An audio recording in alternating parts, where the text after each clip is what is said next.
do a little sign that says for a minute. Hi, welcome. Today is the beginning of our July 26th, 2018 work session, and we will start by saying the pledge. Richard Wines, if you could lead us in the pledge. I pledge allegiance to the flag of the United States of America and to the republic for which it stands, one nation, under God, indivisible, with liberty and justice for all. And today we're going to start off today's work session. We actually have a Mylar for Botanicare Research Treatment Center, which we'll sign today. So I'm going to ask a few people to come up so that we can sign it.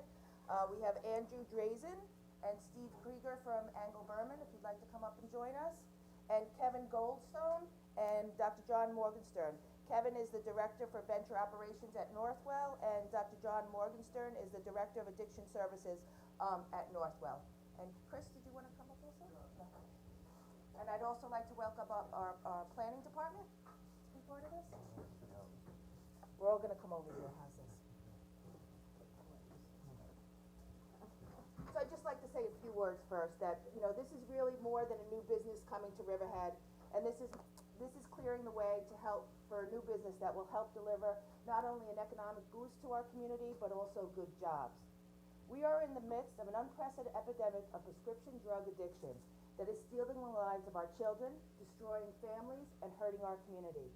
As the town government tasked with doing their best for what's good for Riverhead, we recognize that helping Botanicare open its doors would offer real help, that this center would have an enormous impact both individually through recovery and rehabilitation, and beyond, doing critically needed research to find the answers to derail these destructive addictions.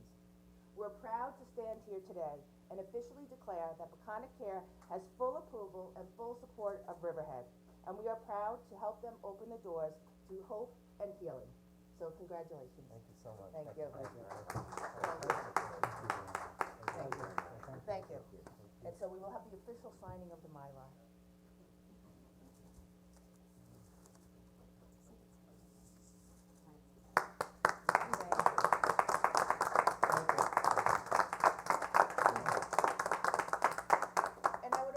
Like to say a big thank you also to our planning department. We have Jeff Murphy and Karen Gluth, who work tirelessly to be able to get these projects moving forward in our town. So thank you very much for all the hard work that you do.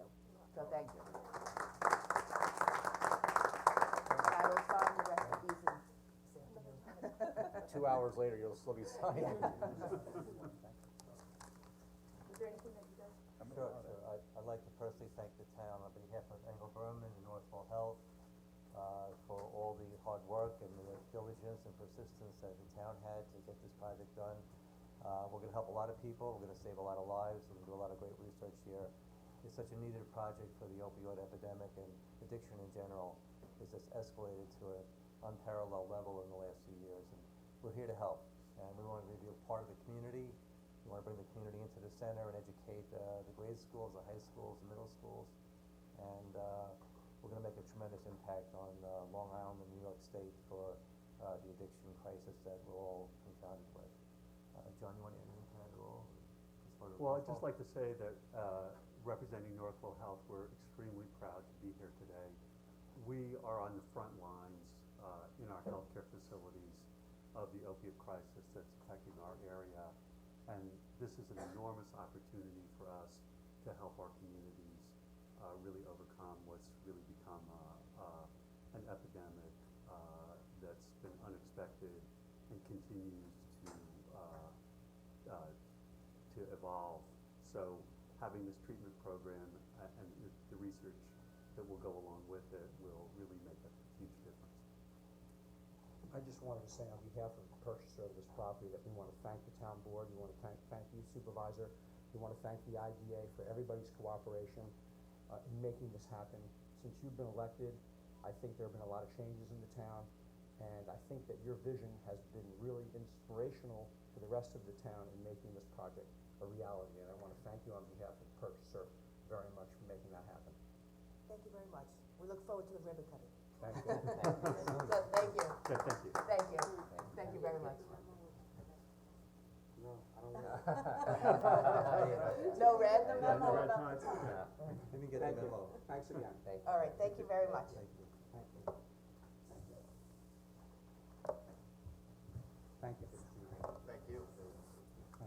Northwell now owns the property? No, we're, Thank you. we're partnership with Northwell, So Berman is still in it? Berman is still in it, yes, So, as a partner. oh, 'cause you said that you purchased. We're purchasing the property, RU entity, which we're partners with Northwell, is purchasing the property. Okay, Yeah. just curious. Yeah. Thank you. Thank you. Good to see you again. Thank Best you. of luck. Thanks for your help. Thank you. Anytime. Yes, Thank you. great job. Good to see you, thank you.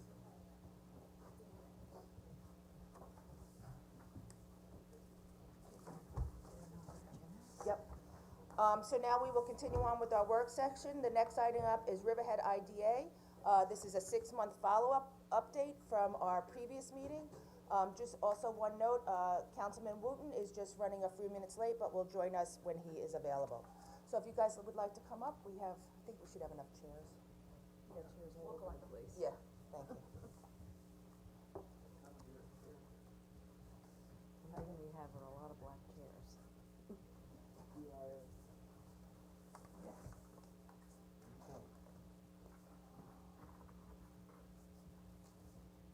They're out, they're in the chairs. Good to see you Hi, again. how are you? Catherine? We are on camera, so what we'll do is we'll just ask everybody to introduce themselves and identify their role. So Tracy, if you- Tracy Stark James, Riverhead Industrial Development Agency, Executive Director and Jack of all.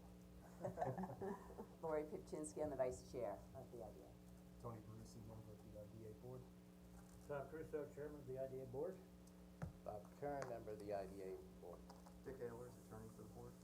thank you very much. So I will turn it over to Our chairman? Chairman. Okay, Good morning, all. We're gonna make this somewhat brief, and just to remind you and ourselves, we look back at, in January, when you invited us to, a work session, and in my recollection, about 7 or 8 years, I only recall one other, so we're really happy that you did that. It gave us an opportunity to meet the new board members at the time, seems like years seems like, ago you now. know, it's only And, about uh, 6 months, 6 months. And we were happy to see that we touched base with you folks. Hopefully, you got to understand what it is we do and how we do it, and the fact that we're not a crutch or we're not a burden to the town of Riverhead. We actually are an economic engine, and we look forward to that. So we hope that got through. One board member is not with us, he's out of town, Mr. Larry Sims. The rest of us are here and they've already introduced themselves. So our agenda simply is, well, a little reminiscence about the January meeting in this respect. That, first of all, we discussed and agreed after Tracy's presentation that we would, explore certain things, mostly in the area of transparency, the website, rebuilding it to some degree, and to see what, if anything, we could do about fees that we charge. We said we would report back in about 6 months, pretty close, I guess it's 7, but that's close enough. It's just a little reflection on that meeting before I move on. The dialogue with the new town members and the old ones as well, I don't mean that in age. We felt was refreshing. It was an opportunity to tell you what we do. We demonstrated, we think, as I said before, that we are good for the town, not poor. And we hope the town board's point of view, that you now view the IDA as that kind of an organization, not one that's a burden and a problem in your town. We recognized our professional board, and your professional board, obviously, and we felt pretty good about that meeting. We've been working on the things that we came up with, which I just mentioned, and we're ready now to give you a report on what we've done so far. And keep in mind that we're still a small organization. We have limited women power, I guess you'd say that, because Tracy Stark is our director, and we have limited funds. So when we do stuff, we have to say, okay, here's a laundry list you could do, but we've got to do maybe 5 or 6, because that's all we have the capacity to do. And you gotta be the best ones to give us the biggest bang for the buck, so to speak. So that's why we're here. All of our board members have been involved in this, and I'm gonna turn it over now to Lori Pipchinsky, who is the chair of the governance committee. And she kinda, along with Tracy, of course, puts this thing together, especially from a transparency point of view. So Lori, if you will. Okay, thank you. So as Tom mentioned at our last meeting, we talked about a number of items, particularly related to public awareness of our efforts and accessibility to IDA information. And so today I'm happy to report on several initiatives that as Tom mentioned, that we were able to implement that will enhance those efforts. And so I'm just wrote down a few that I thought were the most important and most impactful. So firstly, we amended our application so that now we have a new summary sheet that is the first page on the application, which we are going to be posting onto our website before every public hearing. This way the public has, in a nutshell, what that project, what that application entails. For our more complex projects, we've started putting together synopses, more detailed, so that all these little details, items, can be readily accessible and hopefully better understood in terms of a quick snapshot, but more detailed than a summary, to get into the meat of those applications. Our meeting agendas are now on our homepage, so they're easy to get to and see right away. We have posted the video of the PowerPoint presentation that we shared with you last time, so that we can help to educate the public on our role and our function and what the impact of the projects that we do have had on the community. We've purchased and are now implementing a new analytics software package that will help us in our deliberations in terms of financial impacts and helping us to make the best decisions and having some more quantifiable information that even enhances more of what we do currently. It reflects a more regional, benefit, number, you know, they're as accurate as they can be. It uses in plan. Right, it goes Okay, beyond the okay. project itself to kind of broaden that. And in-plan is pretty much the regional standard that's used for these numbers for assessing. It's Inform Analytics. Uses in plan system. Okay, Right, okay. right. And at our last meeting, we adopted a policy for broadcasting and live streaming our meetings, so those will be available as well. And we've begun posting quarterly reports. Again, a quick snapshot to make it easy for whoever's interested in learning more, what our projects for the previous 3 years were. What the we actions did. for the previous 3 months were. Right, so it's just listed, these are the public hearings we had, these are the presentations we had, these are the approvals that were done in the last quarter. So Then we- if they wanna dig further into the minutes, they can. And so that these items were what we were able to implement with existing resources. So that's always why, good. yes. And that's why those were our priorities. So moving forward, the board has just authorized the engagement of a part-time consultant who's gonna provide assistance to Tracy to facilitate even more enhanced dissemination of information to the community. She's going to help us investigate resources for updating and maintaining our website and indexing project information, which we think will be helpful as well. And we'll be reaching out to the newly constituted school board to have another liaison meeting and to educate the new members as well about our function and our role in the community and how it relates to the school district.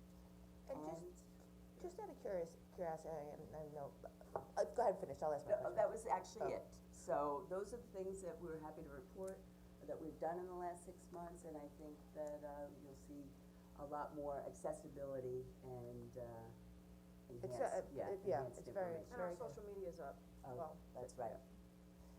Just out of curiosity, I know when an IDA application comes in, you notify, the other entities, including the school board, things like that. How is that tracked? That they've gotten the letter, that you have, that We have you know? certified, It's done by Certified, certified? yeah. Okay. all the taxing jurisdictions. That's what I was curious, okay. And so then you, that comes back to you, so that's, okay, And it's in their file. okay. And then where is all that retained? Is that in town hall here? Is No, that it's in our office. in your office? So all the files are We're an kept? independent authority, so. So all the files are kept in, records are kept in your office? That's correct. Now, do you use the IT cloud for record keep? I mean, I'm just kinda curious, like any off-site storage or everything's stored where you are? We have 3 backup systems. Okay. So there is one, I don't understand it, I just Okay. know that we safeguarded in 3 different security, areas. Okay, and that's through, Our independent IT person. Right. okay, that's what I'm asking, Takes yeah, care of okay, that so for you, us, yeah. okay, gotcha, okay. So one of the things, we certainly are, glad to be bringing on board someone that can help Tracy with some of the things that, if she didn't have to do, she'd have more time to do things that we really wanna do.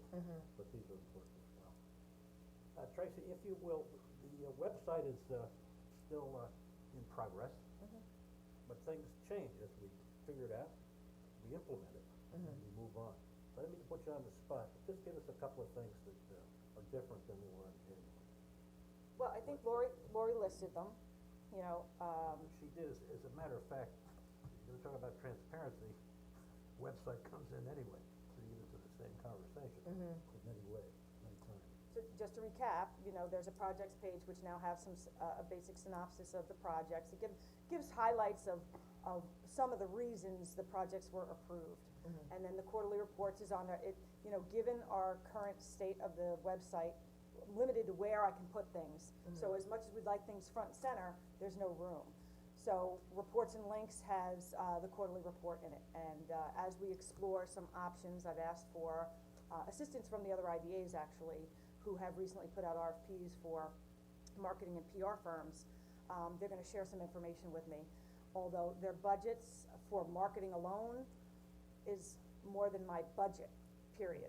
So, you know, I'm keeping an open mind. There are certainly firms out there that can do something within our budget, I hope. And, I'm trying to think what, you know, the agenda's on the front page, the PowerPoint presentation,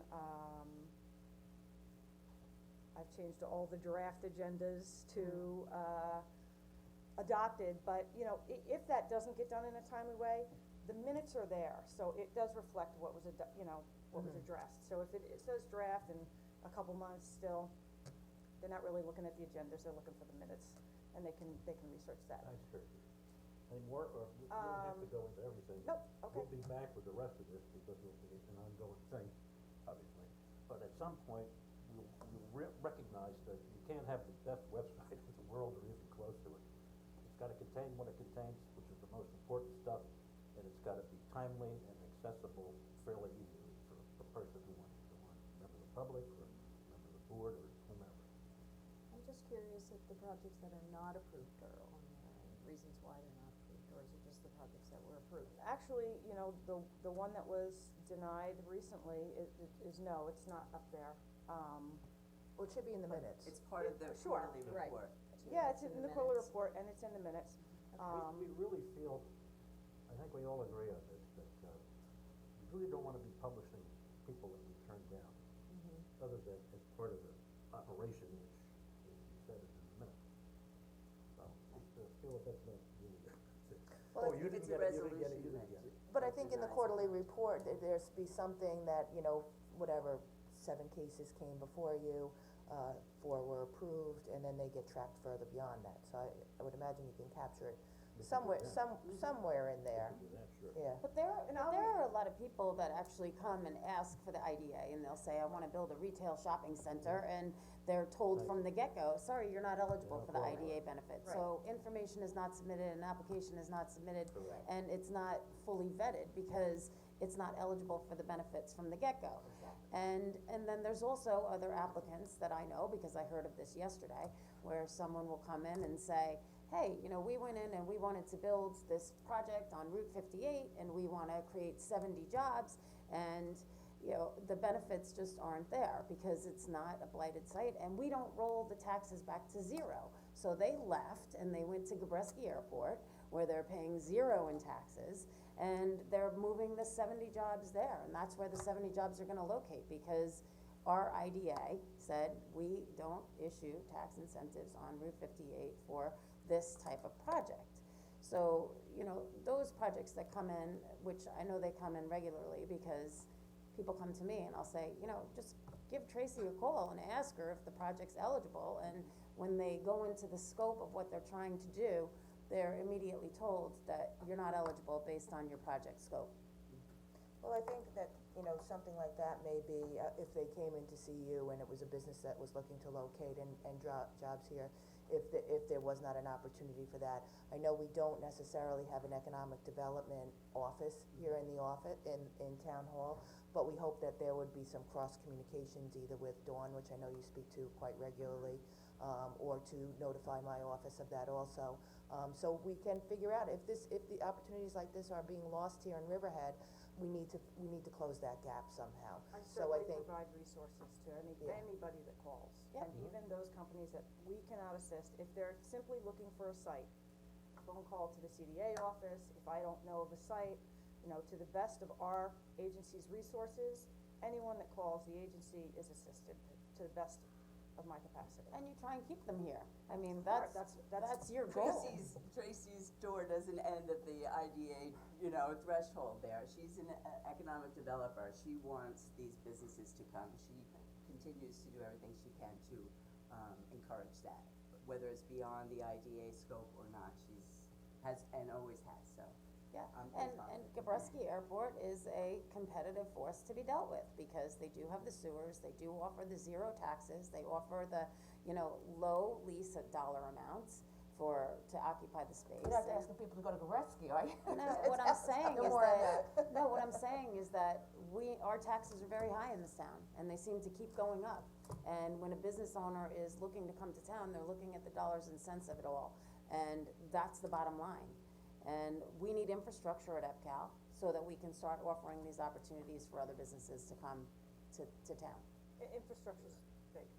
Yeah, Just to go back to my question a minute, I do like to follow through the different boards, how many projects are approved and how many are denied. So I would find that information in the quarterly report then. That would be, Well, instead of going through each month's Right. minutes, you'll be you know, it will Okay. be easier for you to see that in a snapshot on the quarterly report. And I think if you decide on, as a board, if you could decide on what the threshold is of what it would be considered an active application at some point, whether it's, if they fill out the complete application, and then then it's determined at that point that they're either go before the board or it doesn't work out, but I think, you know, if somebody completes a full application or pays a fee for the application, determine which point is the initial point of contact to see where that project ended up. So maybe that could be just some discussion for you They need a guys. couple of them, like people who didn't get the first base, people who've got maybe the third base, but, Yeah. Can I didn't have a good. interject, just from a legal standpoint, we have to follow due process. And due process means that we need a complete application before we can engage in our process. And so the threshold is clearly a complete application. Anything less than a complete application, we're subject to criticism for saying that somebody didn't do something who hasn't asked us to do something. It would perhaps besmirch their corporate identity, it could besmirch their Well, I don't think we're asking for a ability. name. So Yes. we can't, I don't believe as a matter of law, say Tracy got 62 phone calls from 1 through 62 asking if they might locate in the town, and because they don't do 1 through 16, they will probably not proceed and have not proceeded. It would be like asking your planning department to everyone who comes to the counter and says, I'm thinking of coming to your community, do I need a special permit? So we very much have to report and should report to you any full application. And if it's withdrawn, we should report that back to you. If it's partially heard, we should report that back to you. But I would be cautious in asking the town board, has someone come to your office and said, I'm thinking of locating in a town? Certainly we wouldn't expect you to keep a record, nor any council person, I mean, I think. I think that's where the application, the So it has to threshold, be the full- threshold, right, the and thresholds those- for what it would And those be. are fully reported. We can tell you that if there's a full application, it's either withdrawn or it's acted on. But I think that's what Catherine was asking, you know, where's that view of that quick snapshot, is that, you know? They're putting that in at- the quarterly report. Well, I don't know that it was necessarily the applications that were not that did not receive, an abatement were going to be, and that was Catherine's question, I think. Would those be included in the quarterly report, somebody who was denied, IDA benefits but applied for them, and would that be captured in the quarterly report? If Yes. there's a If full an application. application is completed, we have a fiduciary responsibility to act on that in one form or another, and so all of those applications will be accounted for in the quarterly report, okay. And there was a recent application that was denied without mentioning any business names, but that applicant wanted to go forth with the public hearing, we put it on the record. And we did. Even though the board told them that their likelihood of getting the benefits based on their scope of work and their application, that the likelihood of getting approved under the state laws that you're bound by, being an IDA, that the likelihood of getting approved will not get approved. And they insisted on having the hearing, they went forth on the hearing, and it was denied.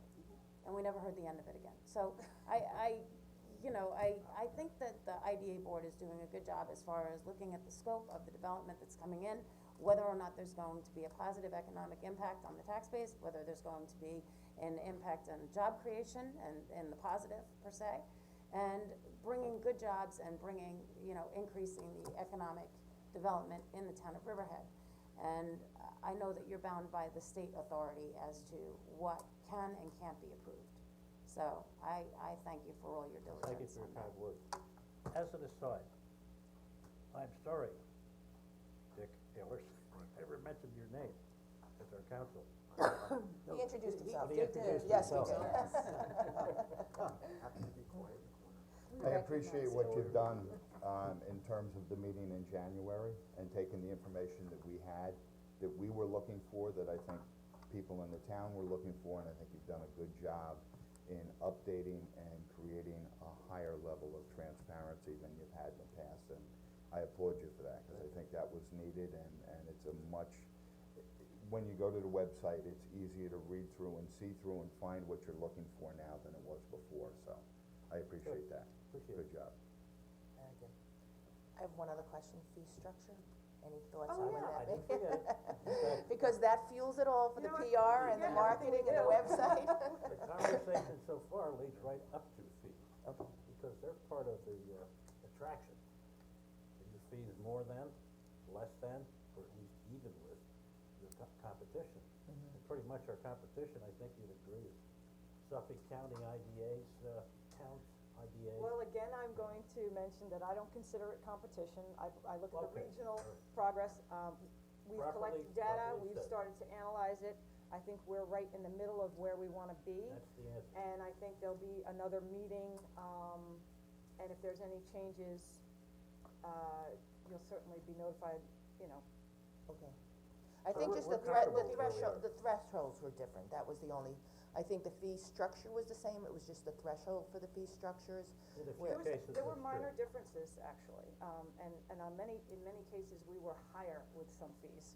But the higher in the, I'm just trying to, the administrative fee, cause I think just some of the, because we were at the, 3/4 of 1% and the 1/4 of 1% and the 1/10 of 1%. I think just the thresholds of whether it's 10 million, 10 to 20 million, or 20 million. Right, we were I the think same we up to jumped- about 15 million with 3 of the local IDAs, and then beyond that, there were, variances, and, we're looking at those now. Yeah, cause I think that's, I think we're realizing much, projects of a much greater value. I did that also. And, we're bumping down to 1/10 of 1% much earlier than a lot of the other IDAs, and I think that affects our fee structure greatly. I think for the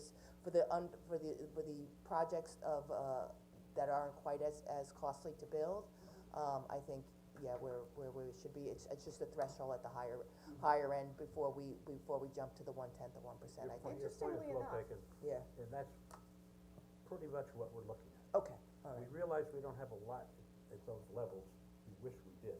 Well, And we probably will if we The have. past couple projects have both been You're over right, those, you're I mean, we had the past couple projects downtown, both met those thresholds. did. And would've been at a higher, fee rate. So, and I don't see that things are getting less expensive. Actually, To based develop. on the conversation during the last meeting, I did an analysis of the last 5 years in the project investments, and our average is still 5.5 million. Right. Over 8 years, it's only 5 million. Right. So, despite having a very large historic project last year, and maybe this year also will, certainly bump it up, because it's another historic, project, it's still a low average comparatively. But that's what I'm saying, And I if you also kept explored the the other average, agencies to see where theirs were, and they were in the 20 millions and higher. but that's what I'm saying, if you kept the lower projects at the rate it is, because that does tend to be where we fall into, but just to look at, to capture Yeah, those, and that's where those we're larger going. projects, I think we're missing the capture of the larger projects at the higher fee structure, and you obviously know, I mean, you all know, they're much more complex, there's a lot more work that goes into it, and there's some outside resources that are needed to be able to compile the data, and that fee needs to come from, you know, the person that's looking to come in to do, Yeah. access the benefit, You got it. so, so thank you very much. Let me ask one Yep, other yep. question, a very Oh. important question. And actually, it's a request of all the board. I know you're all busy, and, but we really need for communication, for education, for public perception, a town board liaison that comes to our meetings. Jim's not here, but I think he would say yes. I didn't know much about that, and after attending meetings and being sort of a part of the process, boy, I had a different opinion of that, and I was able to be the expert, so to speak, for my own board as to what goes on there. So for those reasons, it makes a lot of sense. Okay. And we'd love to have one of you come and. John Dunleavy was your liaison, John- right? The last And he used to liaison, come to the yeah, meetings. and he did too. And they're not silent folks, to offer their opinions, reminded them you can't vote. Well, they don't That sit, worked out good. they don't sit on the, they're just. They shouldn't, no. No, correct, Well, yeah. John moved John- in. All right, John let me, would sit at every meeting at the end of the table. Yes, he Yeah. did. That's the but best we could do to keep him in shape. No, his appreciation. okay, let me just do a little research on that, you know, if it's possible, we No, could do it. I think that there's a lot of curiosity, it could probably clear up a lot of questions and get a lot of answers for people, you know, for members of the board, even if it was changed out, you know, on a biannual basis, but just to educate exactly what it is that you're doing and the questions that you're asking and the information that you're getting. It could be an educational process for people that are not familiar with what's happening. So once again, thank you all very, very much, really appreciate the update. Thank you. Thank you. Bob, good seeing you. Good to see you. See you. Thank you. Thanks so much, thank you. Nice to meet you. Thank you Appreciate very it. much. Thank you, Laura. Thank you. Thank you. You stay? Yeah. He was gonna move back I here? think so. Yeah, I don't know. Stand up in between the. Thanks, Sue. Thank you. Good to see you, thank you. Thank you, Catherine. See you again. Thank you so much, Jim. Thank you for signing my word. Oh, We approved their documents. okay. Okay, So we're all good on our end. okay, all right, very good, thank you. Okay. Next up, we have the Landmarks Preservation Committee for their yearly report, so if you'd like to come up. It's actually the commission, Landmarks Preservation. Commission, Commission. sorry. We're a commission. This is Sorry. a They're PowerPoint commissioners, presentation, Georgia Keller and Cliff Baldwin, by the way, members of our commission, so somebody needs to run that. And I need to do where I can see the presentation, so if you don't mind if I sit down here at the end, is that all right? Nope, absolutely, whatever works. Before we start, I just wanna thank you for inviting us. I think this is a great idea to, invite the various committees and commissions in to, meet with the town board on an annual basis. Those of you who've been on the board longer know that, we've always snuck an opportunity in every year to appear for, we always had an excuse that gave us a chance to talk about other things Now we were you're just doing too. invited. But, to have a chance to, talk with you about what we're up to and get your thoughts and concerns is really great. So, Cliff? I wish all of our members could be here, but summer vacations and, work schedules don't necessarily allow that. But of course, we do have Jody, Giglio too, our liaison. It's great having her. Next. For those of you who haven't, checked, we have quite an active town board website. And one of the things we did, this year is we redid our brochure. So so anyone that needs to know anything about the Landmarks Commission, you can send them to the website, and there's a little brochure there, they can print it out if they want, and all about what we do and why we do it, and what the benefits are, and we'll talk a little about some of those things today, but I just wanted to make you aware that it is there, as well as maps of our historic district. Next. And speaking of historic districts, as most of you know, we have 4 of them. Downtown, Jamesport, South Jamesport, and Wading River. And in addition, there's 62 individually designated town landmarks. Next. And of course, you all just helped designate 4 new ones. Next, the old firehouse. Next, the former Riverhead Country Club. Next, the Perkins Carriage House. Next. And the Wilson Barn. And since Cliff is here, just happens to be the owner of this town landmark, I thought he might like to say a couple of words about why a private property owner is interested in designating their property as a town landmark. I think when I first bought the barn, it had a very large hole in the roof. It suffered a fire, and to know that after restoring a building like that, that you can continue, that it will continue to exist in the future is compelling, and so that's why it's a landmark. Thank you. I also personally own 2 town landmarks, and it's with the same motivation, basically. For others, there's obviously some prestige in being a town landmark, and for not-for-profits, there can be access to grants and special credits and things like that, which are important. I do need to mention that one thing that's always happened in the past when the town has designated landmarks is we've provided a plaque. These things cost about $250. We've never had a budget. Okay. And it'd be nice if we could come up with, I know Cliff doesn't care about a plaque for his, but I know a couple of the other newly designated landmarks do, so. Okay. Just put in that request. Next. Altogether, if you add up all of these different historic districts and landmarks, there are 400 historic structures in the town that have some kind of town landmark protection now, which we think is about half of the available resources. And So, do you, yeah. just out of curiosity, the range in ages from, say, the oldest up to? The oldest is the Jamesport Meeting House, which is 1731, and which we think is the oldest public building on the east end of Long Island. And basically, buildings have to be at least 50 years old. Okay. And in some of the historic districts, and we'll show you one a little later, even mid-century modern has become historic now. All right, well then we're really getting old. Yeah, right, older than me, unfortunately, younger than me, right. We also have a number of National Register designations, and National Register is obviously a little bit different. Town designations give our committee the responsibility of making sure that inappropriate changes aren't made either to the building or to those around them. The National Register doesn't bring any controls, but it does bring a lot of prestige, and it also can bring access to some very significant tax credits for restoration work. So it's a really important tool. And I'm proud that Riverhead has 2 major National Register districts. The first one was Main Street with 36 contributing buildings. Then the second one next just this year, and here's Denise's headline for that. May it look familiar to you, Denise? No. You're doing a publication.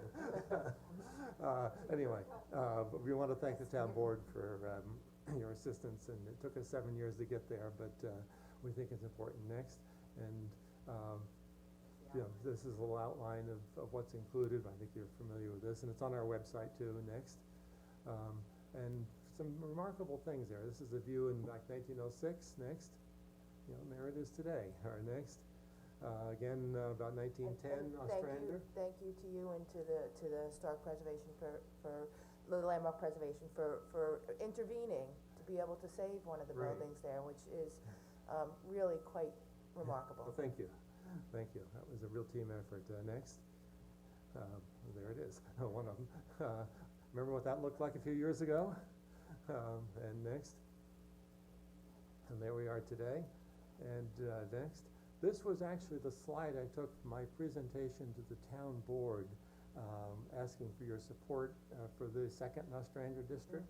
And you can see it, back up one there, Cliff, reverse, just go forward one now. Forward now. And next, one more. And when I brought this, I said this is a perfect place to use the combined 40% state and federal credit for income-producing properties. Next picture. There it is today.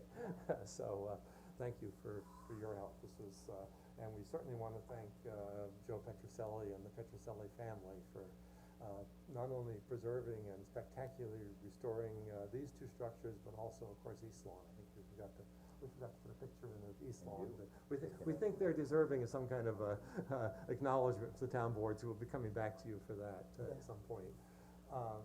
In addition to the two National Register districts, there are also 12 individual National Register designations in the town. Next, and the newest one is the Benson House in Wading River, which was a very significant counter-espionage, counterintelligence site during World War II. Next, and I think Jody, you're going to be leading the effort to give them some recognition. Yes, they actually took it upon themselves to go and get Right. on the National Registry, so we wanted to acknowledge them. The Landmarks Preservation Commission wanted to acknowledge them for undertaking that, and they were successful. Great, and Sid, this is in your bailiwick too. But anyway, you can see why that's a perfect site to be doing counterintelligence broadcast to Europe, right there on the cliffs overlooking the Sound. Yes. Not too far from New York City. Next. So altogether, if you add that one in, there are now 175 contributing resources on National Register districts. Many of these are also, but not all, are also included in town historic districts or town landmarks. Next. And I also want to mention the Sound Avenue Historic Corridor. This was designated by the town board and by the state legislature way back in 1975. And I know the planning department has, in various ways, has tried to honor that. But that covers the whole length of Sound Avenue, basically. Out to Orient? No, just the part in Riverhead. Just a Riverhead, sorry, okay. That was a Riverhead undertaking as part of the bicentennial celebration, actually. I just threw in an agenda just so you can see what we spend a lot of our time with. Is, of course, any designated town landmark or structure in the historic, or anything in the historic district we have to review next. So I thought I'd mention a few of them that we've done. We've done, I think, about 18 reviews in the last year. A lot of them, this is a proposal for a new house in South Jamesport. I think that took us about 10 minutes to approve, which is one of the things that historic districts do, and you live in South Jamesport too, so you've seen this, Georgette, is they tend to encourage people to come up with nice designs, because they know there's going to be a review process. And so we didn't make a single change in this when it came in. It was someone that knew they were in the historic district, proposed something, it fit right in, approval granted. And we also work hard to encourage early dialogue. It doesn't have to Right. be you make your formal application. You know you wanna do something, you know you're part of the historic district. We have our meetings, you're welcome to join us and ask questions and start to flesh out what's allowed within the regulations, where we can help, you know, having Kelly on the board as an architect and Jim as a lawyer and Cliff with design, and, you know, I mean, there's all kinds of opportunities that we offer our assistance to property owners. just curious, cause Bating Hollow's not listed, where the homes in Bating Hollow, where would they be found in the registry? Or like the Bating, for example, the Bating Hollow Church. Right, well, they're not, in historic districts there, they could be. Especially if, they could be listed as a town landmark, especially if the, owners of the church wanted it to be. We have a practice of, at least the town board has a practice of never listing a landmark unless it's requested by the owner, which makes sense. It is of course part of the, Sound Avenue, historic corridor, but that doesn't give it any legal protection. We have talked about setting up a National Register district on Sound Avenue, which would provide some nice benefits, certainly it would qualify. We haven't had the time or resources to do that yet. And there are recommendations in the 1975 legislation, such as 500-foot setbacks and preservation of barns and things of that nature that could be codified, but are just guidelines right now that the planning department is following, but they could be codified. Right, and the planning department has been good at that. Yes. And I'm just curious, when something's on the watch list, cause I see the whole Oh, house. I'll come which back is to the near watch me. list in a little bit if you wanna hold on to that. At some point, I wanna know about the watch means. list. But while we're on the subject of informal approval, and thanks for bringing that up, Georgette, but Brad has been great. When people come into his office, often he suggested, you know, I give them my name, have them give me a call. Cause it's much better to tell somebody up front that, you know, if you do this, it's gonna be easy, rather than have them go to an architect and get plans and come back and spend some money. So we've really tried to work with people, and in general, it's worked pretty well. It doesn't always, but most of the time it works quite well. We're starting to hear from property owners and project people earlier in the process, which I think can help, because Mr. Petroselli has certainly been the poster boy of back and forth.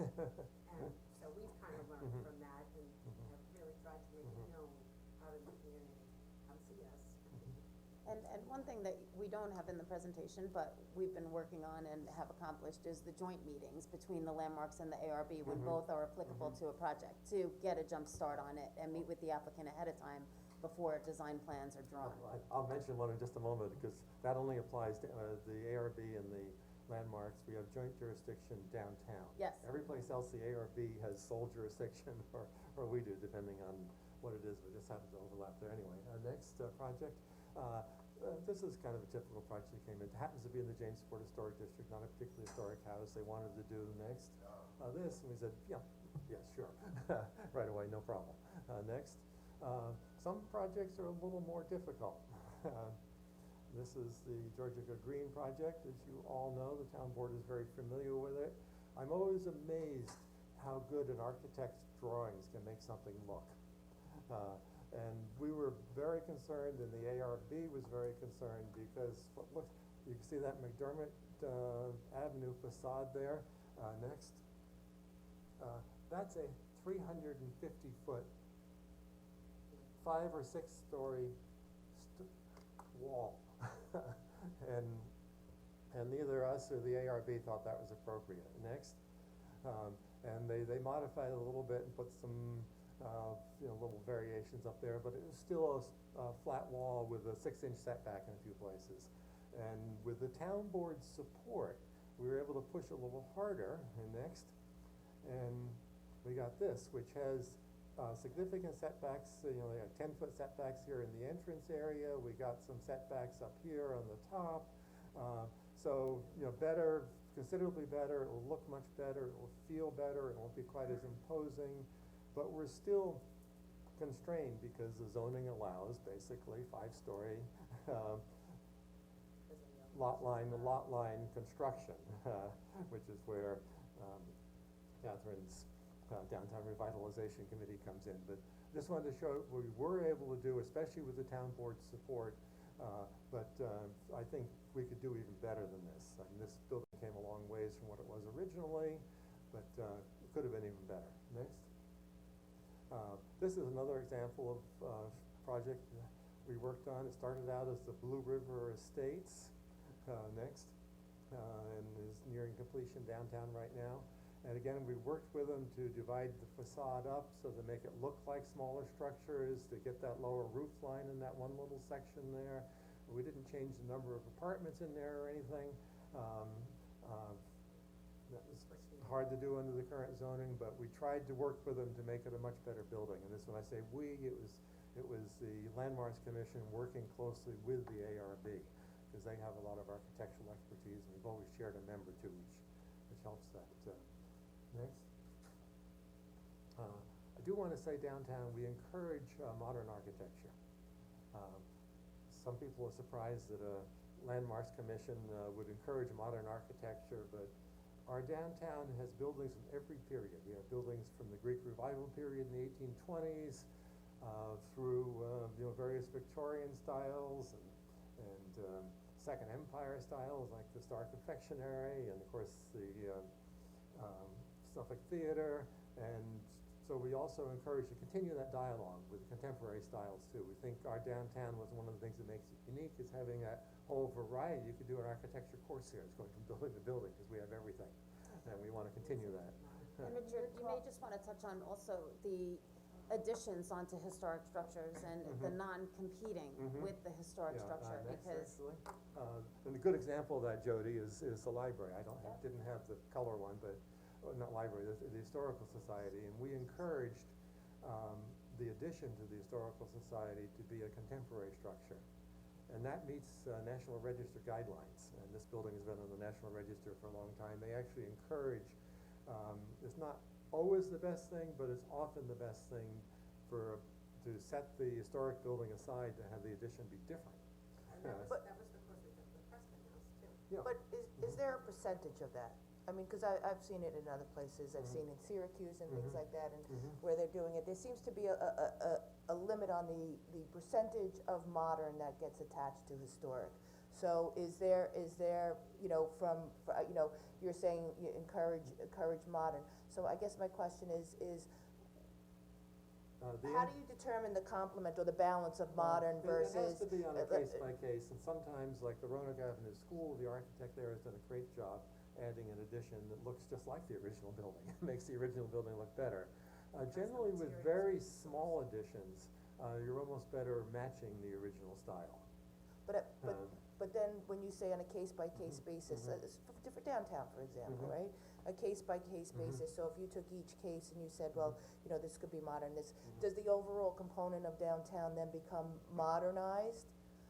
With taking it in isolation, instead of looking at the whole of downtown? I think what will probably happen in downtown over the years is people, 50 years from now, new construction will be whatever is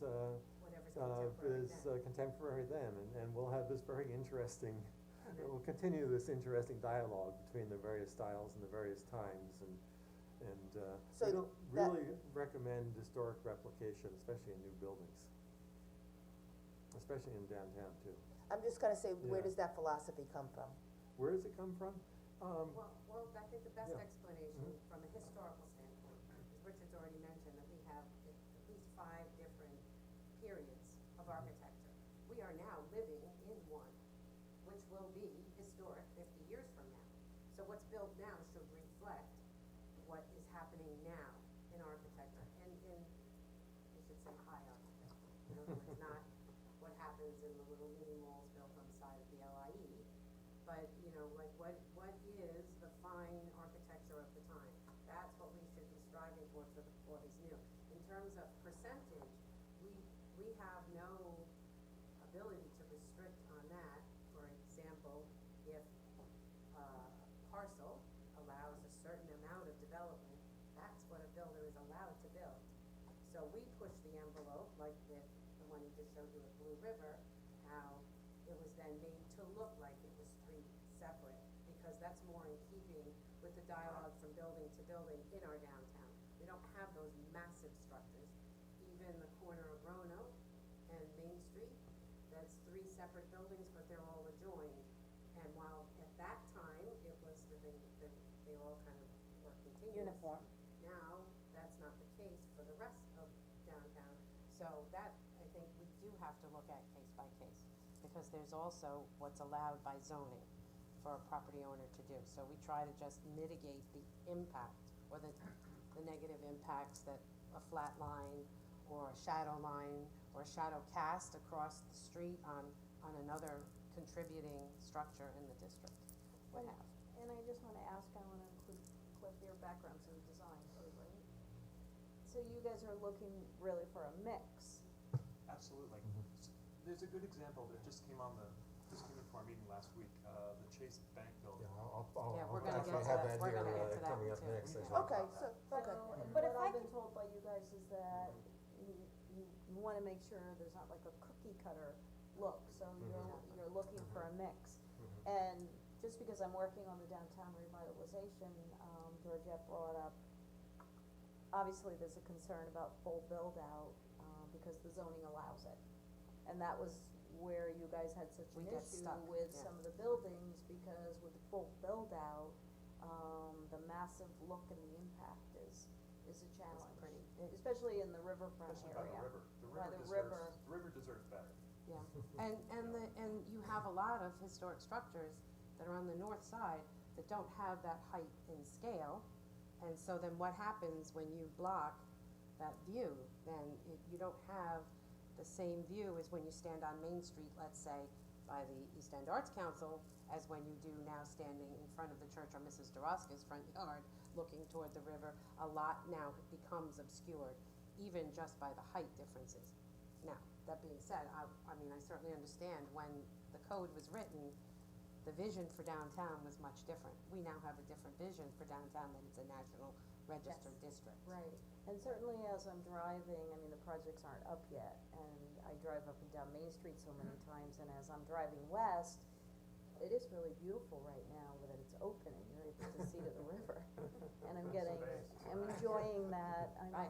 every day, so, Really. I'm appreciative that you brought up So that the issue dialogue for that because, vision is, right that now. issue of having full build out downtown, it comes up with all of us, constantly. So I'm happy that you brought that up and happy if you touch on it a little bit more today.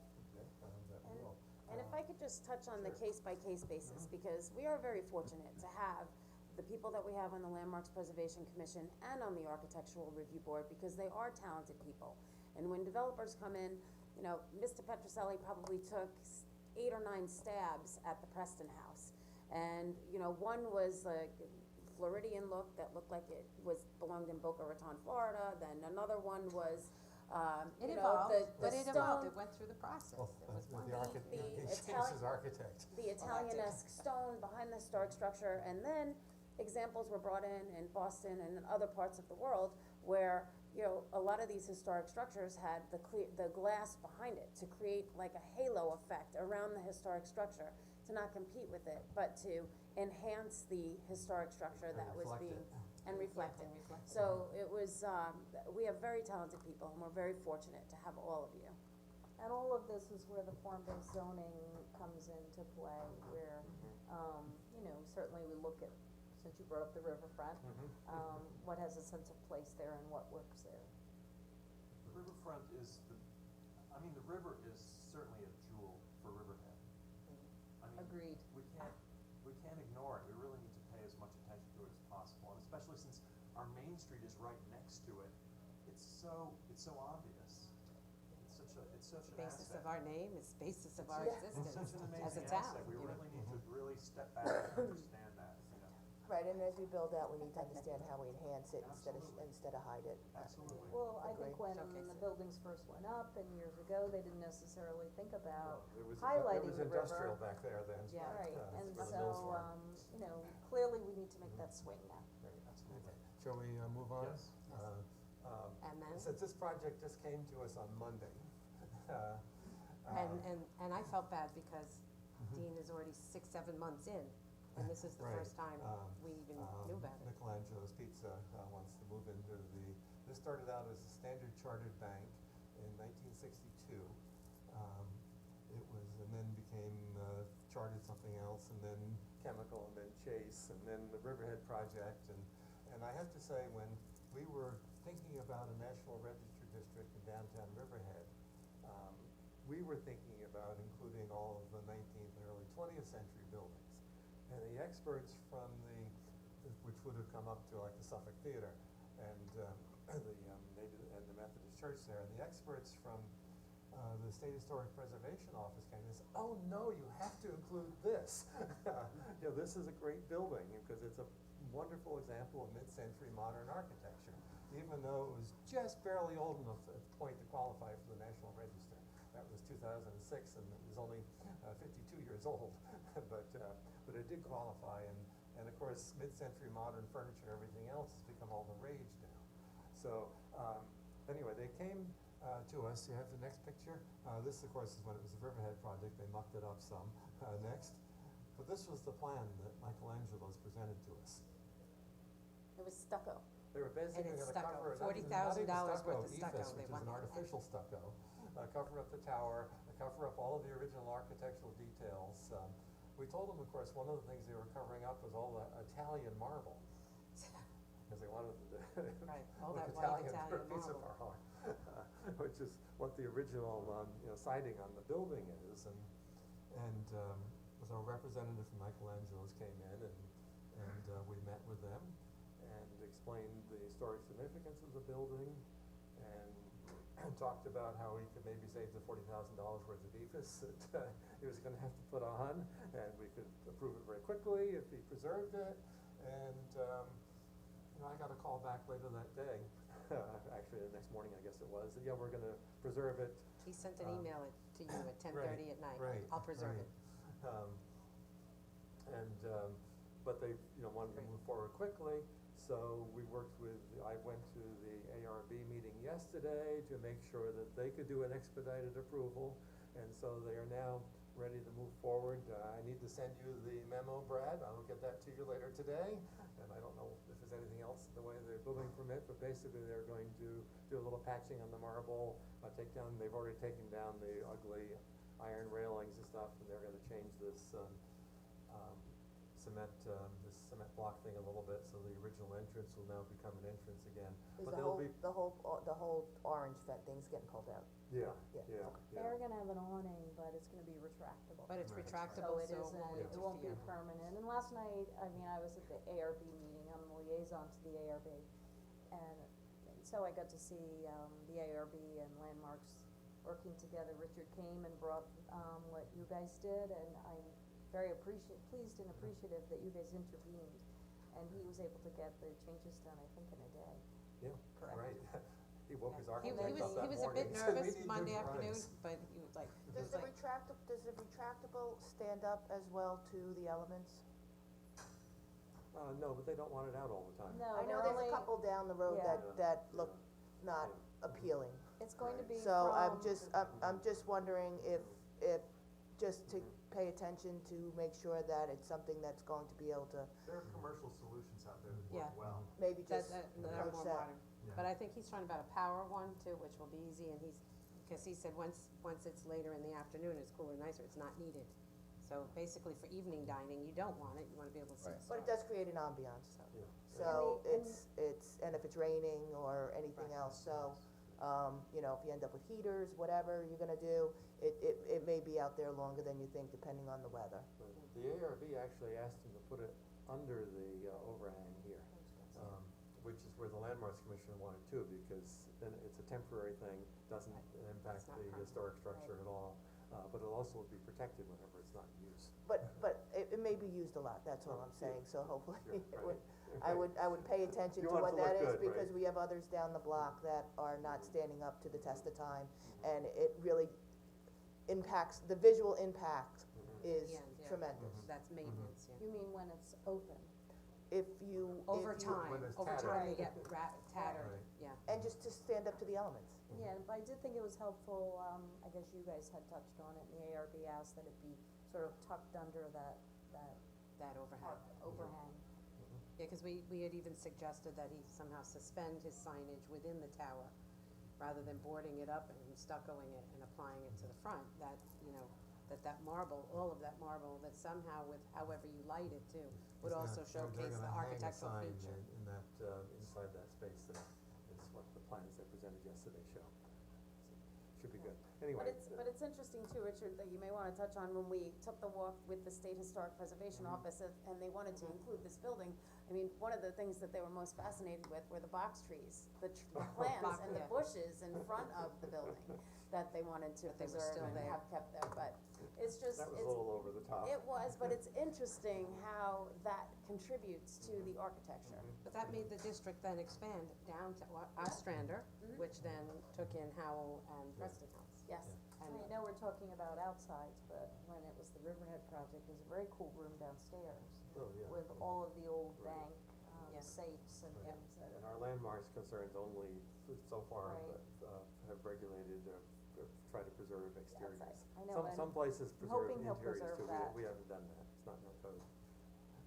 Next, it is a cool space. Watch The other thing I list. wanted to bring up is our watch list. I'm not sure if the town board is all aware of this, but what we try to do is, we have a number of structures, and maybe just go through a few of them, you may have seen this headline recently. shame, yeah. What we've done is we've identified structures that are historic but are endangered. And we're trying to do everything we can, both working with the town board and working with property owners, providing incentives and so forth, that maybe we can have this house come to a good ending. What was this originally, do you know? Oh, yes, it was the Goodale family house. It was just a- it was Harold a Goodale. Goodale. Senior lives there, it was, at one point a beautiful house. This is the kind of Got good house that the bones. most prosperous farmers in Riverhead built, and the Goodales were really prosperous farmers. That's probably built about 1880, 1890. I do have the history of that someplace, but It's sad to It's watch within- that deteriorate. yeah, it is sad to see, especially because it's right, It's a beautiful you know, house. It's the entrance. you cross 105, it's right in the entrance there. to one of the most beautiful parts of Riverhead, the drive down Route 25 there.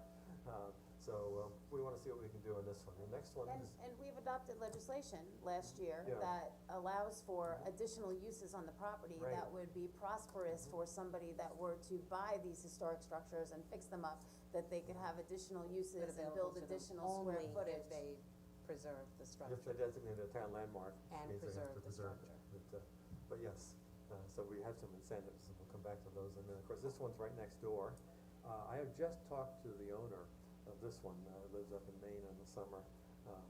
He's actually descendant of the builder, but, and so we have a whole list of incentives, I'll share that with you momentarily, but he wanted it to share with his real estate agent, cause this is on the market, so I sent it to him to share with his, those are the kinds of things we're doing, next.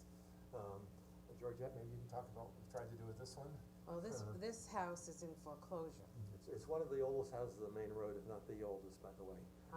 for Riverhead, right, and it was also our first town supervisor's house.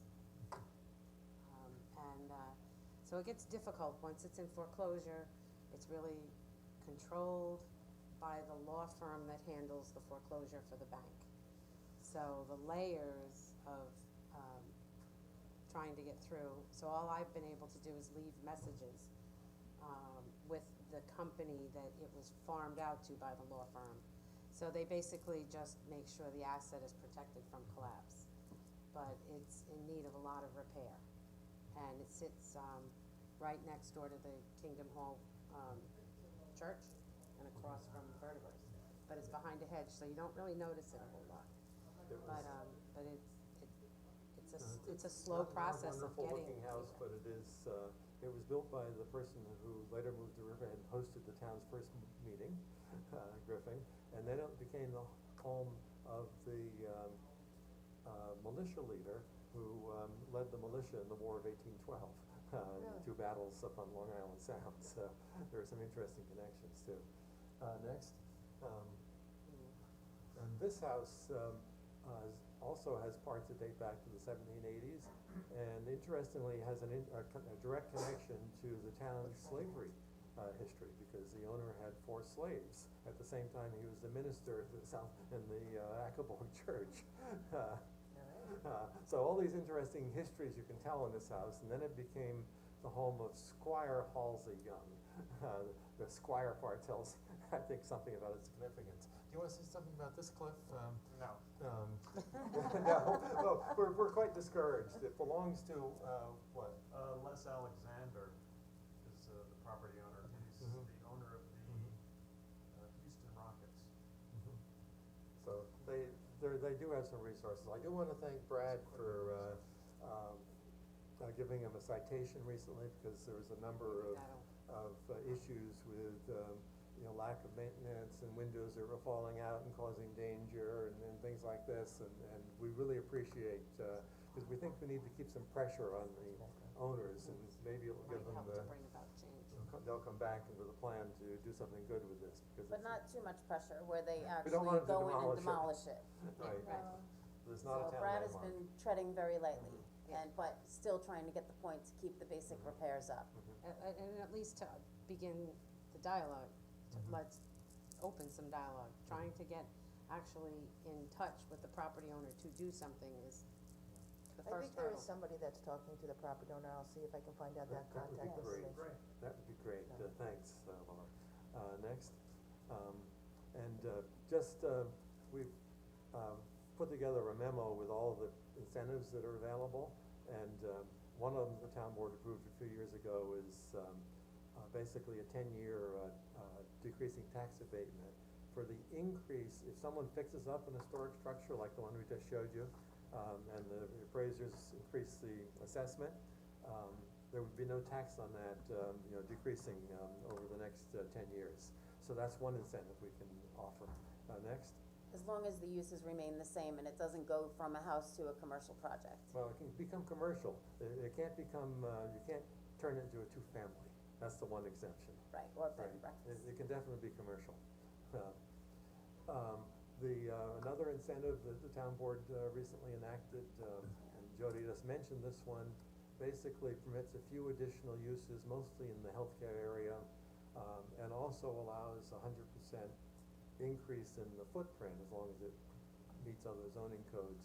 So we see that this is another incentive we're trying to use to preserve some of those structures that we just showed you, and there are some others along Main Road too. Next. Another incentive we can use is there's a recommendation in the comprehensive plan that calls for variances, on reasonable variances, but when it's going to lead to historic preservation. And we've used that a few times in the past for preservation, like the Jamesport Manor, we did that. And the Suffolk Theater. And the Suffolk Theater too, right. Next. And often there are, Jim, often, especially for not-for-profits, there are grants and other sources of funding that can also be available, so we can point people to that. And then next, and of course, National Register designation brings the 20% tax credit for homeowners, which is a very easy to use one that could be used for almost anything. For projects, they have to be at least $5,000 and less than $50,000. And for commercial structures, there's an even bigger tax credit, but it's only for major restoration projects. But this is why we've explored in the past, and we may come back to, we're thinking about it again, looking at putting Main Road on the National Register. Because these tax credits could very well be helpful to somebody like the owner of the all of those Squire homes. Halsey, all of those homes, cause they would all require major restoration, they would all qualify for that 40% tax credit if they're used for something commercial. Even a bed and breakfast qualifies as commercial, by the way. That could be really important. Our one big problem with that is, the State Historic Preservation Office is insisting that we include a little bit of Laurel that's in Southhold town, and that's creating some political problems, and Laura, I may call on your connections. We're over to the Laurel you're School, by over town to the hall Laurel here. School over there. Right, exactly. Yeah. To help us I navigate. was actually on the Norfolk Early Learning Center on the board there, that's where I started Good, out. Good. That would be helpful, because, it's something that we think would be really important for Main Road, could provide, could really help, preserve some of those I structures. think last time there was just a lot of misinformation. There was a lot of misinformation out there, people claimed that it was gonna do stuff that it would never do. Right, yeah, And that's true. I think we can correct that misinformation with some more Right. time, so. Exactly. So we're thinking serious about this, reaching out to people in the Southhold part of it, but we may ask for some assistance from our friends on the town board too. Next, and there are a couple other things on our watch list around South Jamesport. This actually, I think, belongs to the county right now, and so we've been in some contact with them.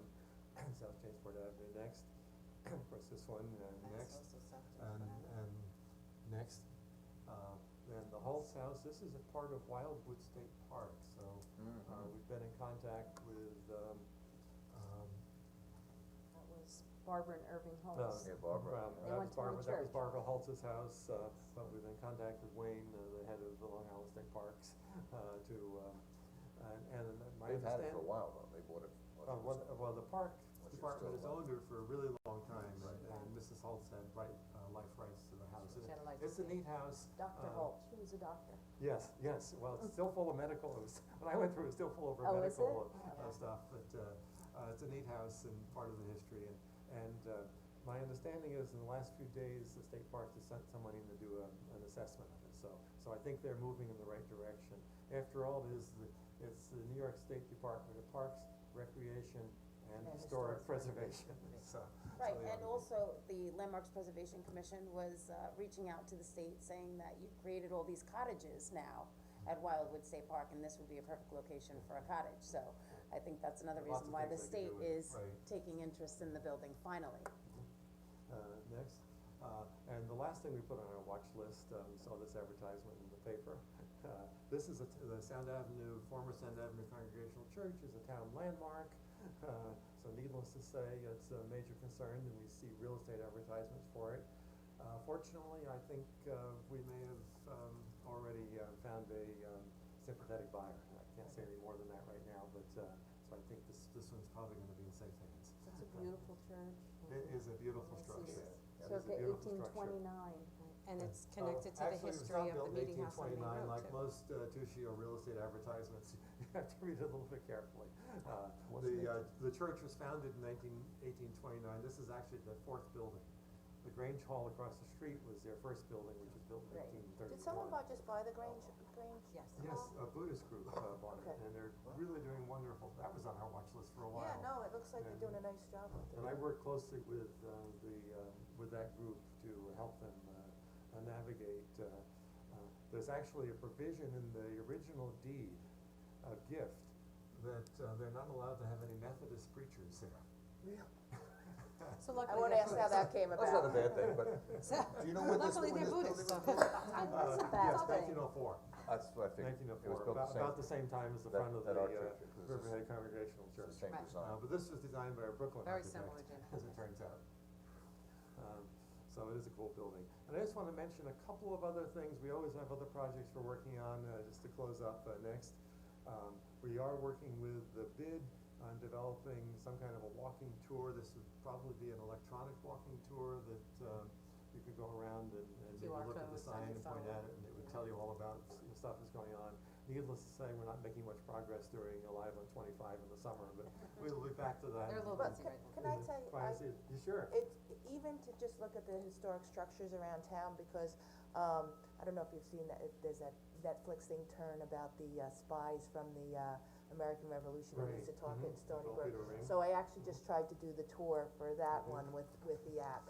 It's very difficult, so posted well, people do wanna, go around and even just look at the structure, even if they just hear something of what happened on the site, from the app, it's kind of really, I there's think a it'd be niche really group of cool. people that really like to do those things, and it really, I think, it would help, teach people the history of Riverhead and come to grow and love us and help preserve some of these I think places. so too, something hotel guests, jurors on their lunch break, things like that, so. And Riverhead does have a lot of cool buildings with a Yes. lot of interesting, connections, so. I have to say, I'm enjoying, on Throwback Thursday, Patrick always posts historic pictures on the town Facebook. Oh, great, yeah, I yeah. enjoy seeing those. Sounds good. And our next incentive, obviously, working with, Catherine's committee, we were very concerned about downtown and what the current zoning allows. That was the very first version of the first proposal for the Sears site. And, this is what's allowed by the zoning, wall to wall, 5 stories, actually it's 6 stories here in the back, 'cause somehow 1, 2, 3, 4, 5, 6, somehow that meets the 5-story zoning. I'm not quite Because- sure how. Well, because it doesn't have it up on Main Road, and that's where the address is. Right, and what you'll notice is on the ground floor, there's a wall along the river, which we don't think is the best way to encourage pedestrian use and take, good examples. So this is obviously the kind of thing we really wanna see the Avoided. revitalization committee make some changes in our zoning, so architects don't even think about doing something like this. And you can see the scale difference of what it creates from Right, I mean, here's the Arts Council buildings historically over here. significant structures in contrast. Well, It's why, that's an old rendering right there. Oh, yeah, this is the very first, Yeah, that's, oh, yeah.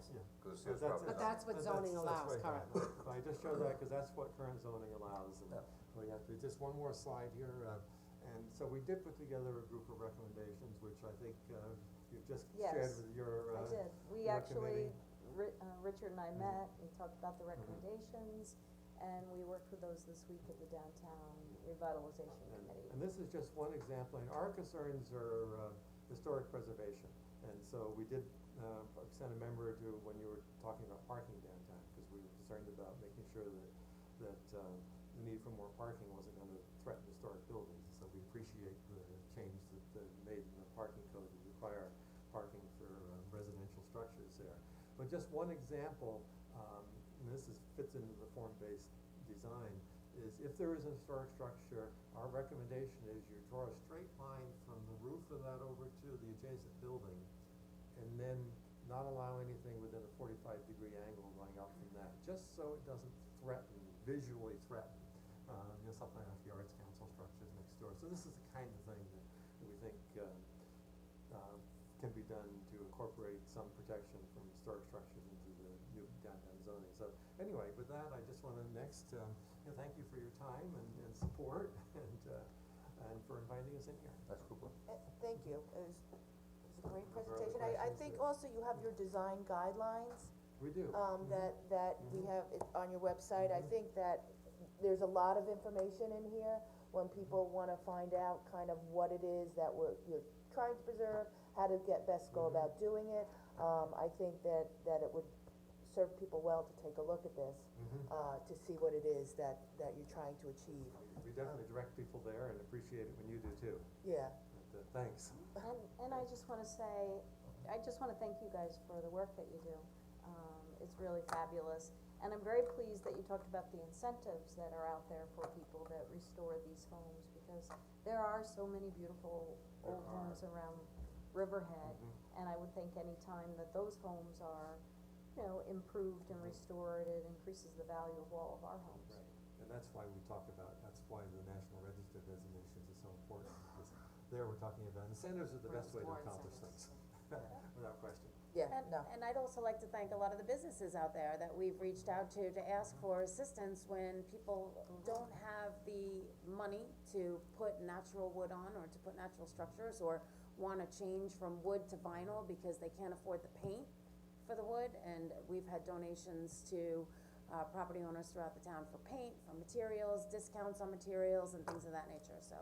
Services from, tradesmen too, Yes, That's how we did the witch's hat yep. the witch's hat, project, so. the Lincoln So we have a lot of Street great Farm. businesses in town that, have helped us along the way also. Thanks, very true. Great. so thank you very Thank much. Great. I should, I'm sorry, I meant to bring you some socks today, and And keep up the good work. I know summertime, we need stuff. Hi, Georgette. Thanks, And yes, Georgette. you're working in a historic building. That's right, that's Where why I I can work never be too. moved, and they all know it, it's like, I'm not going anywhere, I have more than one role in this town. So I always tell Right, Tom, Georgette. it's like, you trade me, I'm gonna jump ship. All right, thank you guys very much, appreciate it. Thank you. Thank you. Thank you. All right, next we have, chapter 229, excavation import export permit. One is for 780 Old Country Road, and one is for 212 Old Country Road. So we have Brad here. Hey, good morning, these are both, Jeff's not coming up for this one. No. Okay. these both received site plan approval, so nothing has changed since the site plan approval. The one, we'll start with 212 Old Country Road is the forthcoming Popeyes. The property drops off in the back, there's a little drainage, county owns drainage line in the back of this. Now, is that between the DMV Plaza and the Cablevision, or the church, Malvisi, or? Malvisi, yeah. Yes, exactly. So the one I cleaned up. And we They're cleaned it up probably very well. Oh, on the litter pickup? Yeah. Good job, guys. Right, so there's a natural drainage area because that's where everything pitches. They got site plan approval and engineering approval to basically flatten this property out, so that this is an importation, about 2,700 cubic yards of material. The resolution, I haven't sent it over, I have sent a draft to the supervisor's office, but I haven't put it to resolutions yet, because I'm waiting for an updated plan from this particular developer. But, we also put that provision in the resolution for the camera, and on your suggestion, that maybe we have a record of the trucks that are coming in or out. We'll get importation, we'll always get tickets that it's clean fill, and there'll be some, inspections to make sure that it's, compacted in such a way that can support the, improvements. Normally, we have a monitor there that the applicant pays for, we're not doing that anymore? We could if the board has the power to require that, if that's something we wanna do. We could do that. I think we just need to be consistent, so if we're gonna put cameras up on every site where they're importing or exporting, then we need to be consistent so that we don't get, balked at by other developers where we're requiring them to have a monitor. Right, I think it's always been a scale issue, right? If it's something sensitive, or the area is sensitive, or, we've had monitors where it's thousands and thousands and thousands of yards. 2,700 it's a fair amount, but it's also not. It's not significant. I didn't know it was significant enough for a monitor, so it's. Yeah.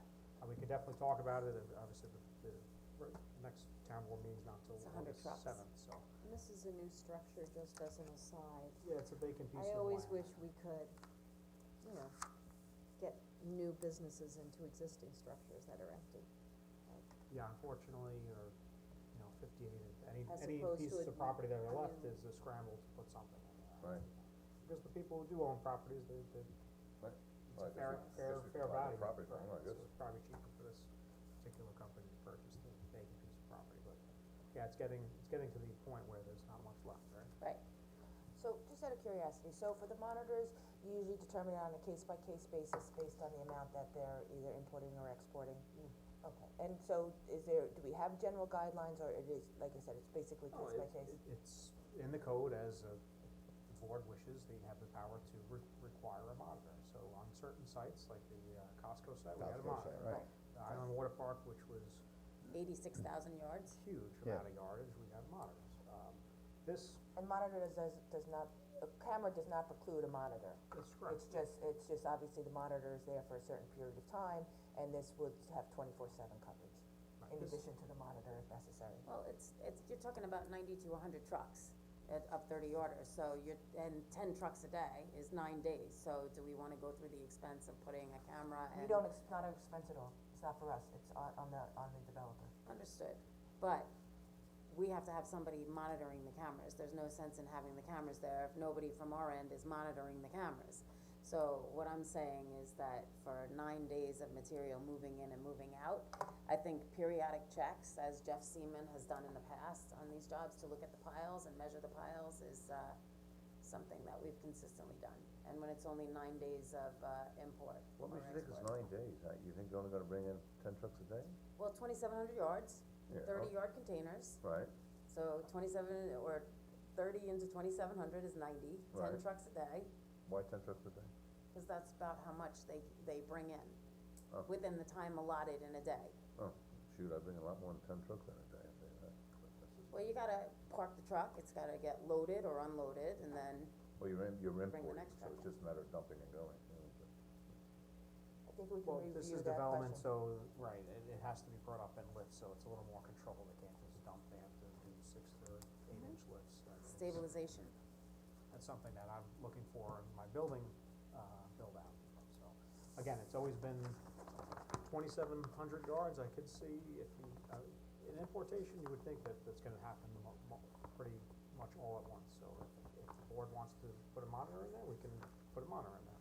I just put the option of the camera in because we had a record, and that seemed to be prudent, it doesn't cost us anything. But you're right, I'm also not monitoring the camera, it's more like a fail-safe of, we heard this might be happening, let's.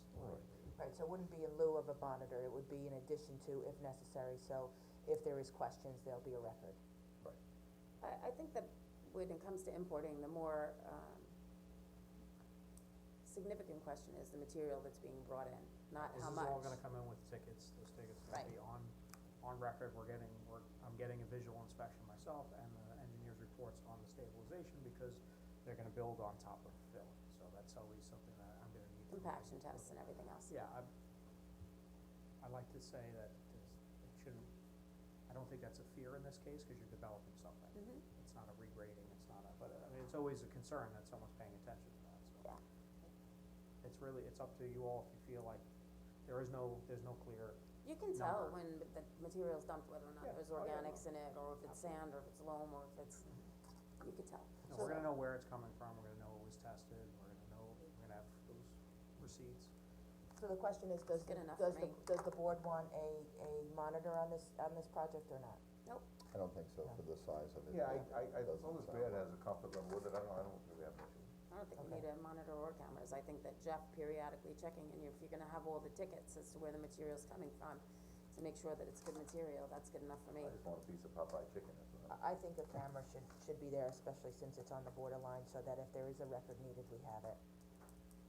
Yeah, It doesn't, there's no, I don't think it No hurts that harm, much yeah. to ask for the camera. I Okay, like that, thank you. as a protection to the town. Okay. Yeah, of course. The other one along the same lines is the Riverhead Commons development, just also on 58, just east of Ostrander on the north end side. It's Close to Forest Lane. the old Rowley Brothers site. So the Israel's developing the medical office complex. This is only 200 yards coming out of there. I didn't put the camera or monitor on this one because it's small that. probably a day worth of trucking. And in the interim, they have stockpiles on site because it's a bigger development. I don't anticipate this being done in more than a day. Just the 200 yards. That's an again, exportation? That's an exportation. I don't even know if they're gonna need to export 200 yards to me. I think you can probably leave it on the site, but the site plan got approved as such. They're prepared to move the 200 yards, so we put it forward. Okay, any questions from anybody on that? No. No, Okay.